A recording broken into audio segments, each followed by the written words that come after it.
ঈদ উল ফিতর উপলক্ষে ৭ দিনের টানা সরকারি ছুটি। সে সুবাদে রেল, নৌ, সড়ক পথে ঢাকা ছাড়ছেন অধিকাংশ মানুষ। এবারের যাত্রায় সাধারণ মানুষ বলছেন বেশ নির্বিঘ্ন হচ্ছে সবকিছু। সড়কে বাড়তি নজরদারি রয়েছে আইন শৃঙ্খলা বাহিনীর। এদিকে পরিবারের সঙ্গে ঈদ উদযাপন করতে ট্রেনেও ঢাকা ছাড়ছে মানুষ। নির্ধারিত সময়েই ছেড়ে যাচ্ছে ট্রেন। ঢাকায় আছেন আমাদের সহকর্মী আরিফুল ইসলাম। আরিফ, আপনি আছেন মহাখালী বাস টার্মিনালে।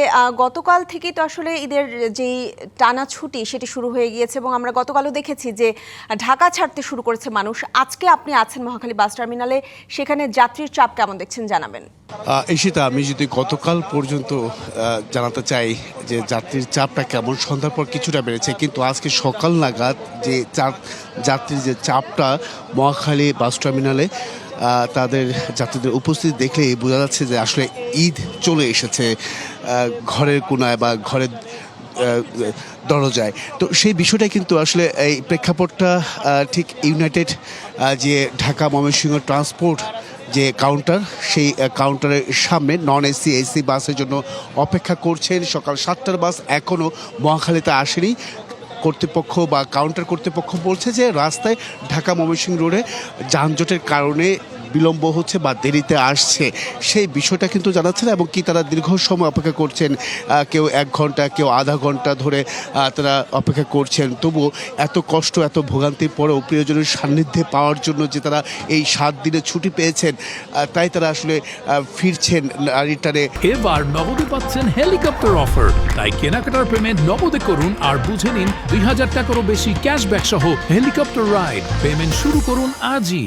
ঘরে ফিরছে বা ঘরমুখ মানুষ। এমনকি যেটা হচ্ছে, এর আগেও আমি একটু তথ্য দিতে চাই যে সড়ক পরিবহন এবং কি সেতুমন্ত্রী তিনি কিন্তু বলেছিলেন যে ঠিক দুদিন আগে, ঈদের দুদিন আগে প্রায় 1.5 থেকে 2 কোটি মানুষ ঢাকা ছাড়বে। তার বাস্তব চিত্র বোধহয় এই শুধুমাত্র মহাখালী বাস টার্মিনালের এই চিত্রটি দেখলেই বোঝা যেতে পারে যে আসলে কি পরিমাণ মানুষ ঢাকা থেকে তার ঘরমুখ মানুষের ঢল নেমেছে বলা যায়।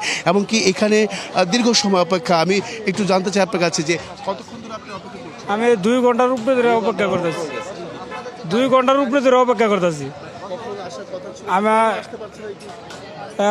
তাদেরকে জিগায় গাড়ি নাই, তা আমি এনে আসছি 6টা বাজে, সকাল 6টা বাজে এখানে আসছি। ভাড়া 450। 450 ভাড়া। জি, আপনি কতক্ষণ ধরে আছেন?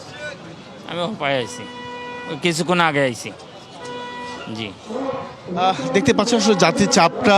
এবং কি আমি যদি আরেকটি তথ্য দিতে চাই যে এখানে তো আসলে একেবারেই বলা যায় গেট লক সার্ভিস এই ইউনাইটেড যে ঢাকা ময়মনসিংহ রোডের যে গাড়িটি চলাচল করে। এর পাশাপাশি যদি আপনি অন্যান্য বাস বা কোম্পানির যে বাসগুলো রয়েছে সেই বাসগুলোতে যদি আপনি রাস্তা থেকেও তারা উঠাচ্ছেন এবং কি 450 টাকা, এর বেশিও নিচ্ছেন, কিন্তু 500 টাকা, 600 টাকা, 700 টাকা এইভাবে আসলে বাড়তি ভাড়া আদায় করছে বা এই ধরনের অভিযোগ কিন্তু যাত্রীদের কাছ থেকে আমরা শুনে আসছি বা তারা জানাচ্ছেন। তো সব কিছু মিলে বলা যায় যে এই গাবতলী বাস টার্মিনাল থেকে ঈদের যাত্রা, সড়ক পথে যাত্রার সবশেষ পরিস্থিতি এই ছিল এখান থেকে।